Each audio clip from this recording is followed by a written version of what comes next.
আমি আমার ফেস দেখাচ্ছি, আমি এটা নিয়ে আতঙ্কে আছি। আমি জানি না আমাকে কখন কি করা হয়। বসুন্ধরা প্রত্যেকটা রাত রেড হয়, আমরা ঘুমাইতে পারি না।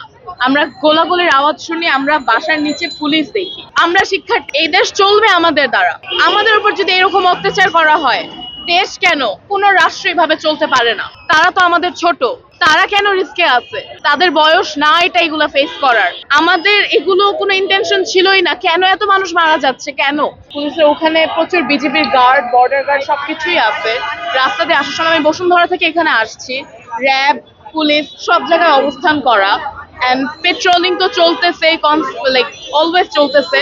অলদো কারফিউ শিথিল এখন, কিন্তু তারপরও আমি আইডি কার্ডটা পরে আসতে পারিনি। আইডি কার্ড আমার লুকায় নিয়ে আসতে হয়েছে। আমার ফোন রাষ্ট্রীয় সম্পদ না, তারপর আমার ফোন বাসায় রেখে আসতে হয়। আমি আমার ফেস দেখাচ্ছি, আমি এটা নিয়ে আতঙ্কে আছি। আমি জানি না আমাকে কখন কি করা হয়। বসুন্ধরা প্রত্যেকটা রাত রেড হয়, আমরা ঘুমাইতে পারি না।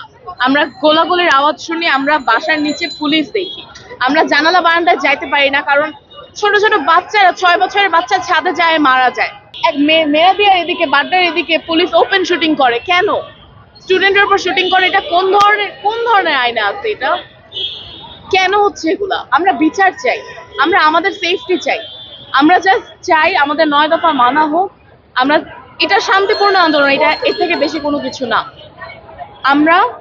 আমরা জাস্ট চাই, আমরা সেফটি চাই, আমরা রাতে ঘুমাইতে চাই, আমরা আমাদের আত্মীয় স্বজনদের নিরাপত্তা চাই। আমি সরকারের এগেইনস্টে কিছু বলতে চাই না এখানে, তবে আমার সরকারের কাছে একটাই অনুরোধ, আমরা শিক্ষার্থী, আমরা এই দেশের ভবিষ্যৎ। আমরা এই দেশ চলবে আমাদের দ্বারা, আমাদের দিয়ে এর পরের প্রজন্ম চলবে। আমাদের উপর যদি এরকম অত্যাচার করা হয়, দেশ কেন, কোন রাষ্ট্র এভাবে চলতে পারে না। আমার সরকারের প্রতি একটাই অনুরোধ, আমাদের 9 দফা দাবি মানা হোক, আমাদের নিরাপত্তা নিশ্চিত করা হোক। আমরা রাতে ঘুমাতে চাই, আমরা নিরাপত্তা চাই। এইভাবে আমার বন্ধুদের আটকানো হচ্ছে। 16 বছরের বাচ্চাকে 7 দিনের রিমান্ডে দেওয়া হয়।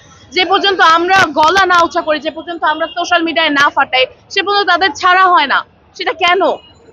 এইচএসসি পরীক্ষার্থীগুলোদের যে আটকানো হচ্ছে তাদের ক্যারিয়ার লাইনে, তারা তো আমাদের ছোট, তারা কেন রিস্কে আছে?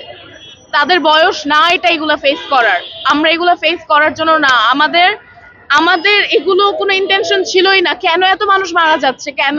হেলিকপ্টার দিয়ে শুট করা হচ্ছে, হেলিকপ্টার দিয়ে পানি ফেলা হচ্ছে, ফুটেজ আছে, সবকিছু আছে। হেলিকপ্টার দিয়ে শুট করা হচ্ছে। মোহাম্মদপুর বলেন, ধানমন্ডি বলেন, প্রত্যেকটা জায়গায় হেলিকপ্টার দিয়ে পেট্রোলিং করা হয়। কিছুদিন আগে গ্যাসের এত সংকট ছিল, এখন হঠাৎ করে এত ফিউল হয়ে গেছে। আমি শুধু নিরাপত্তা চাই, সরকারের এগেইনস্টে আমি কিছু বলতে চাই না।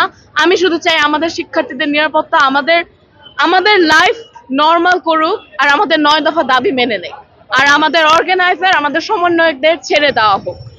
অলরেডি তো প্রোটেস্ট উইথড্রন করা হয়েছে, এখনো কেন তাদেরকে আটকায় রাখছে?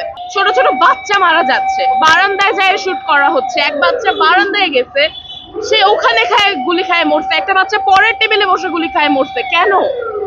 এগুলোর উত্তর কিভাবে? আপনারা ডিএনসির ফারহান ফায়াজ সবাইকে চিনেন না? তার বয়স কত ছিল? তার বয়স কত ছিল? আমরা তো ভবিষ্যৎ, এই দেশের ভবিষ্যৎ কারা? আমরা তো, তাই না? আমাদের দিয়েই তো আগাবে। আমাদেরকে যদি ভাবে শেষ করে, রাষ্ট্র কি দিয়ে চলবে? রাষ্ট্র আগাবে? রাষ্ট্র আগাবে না।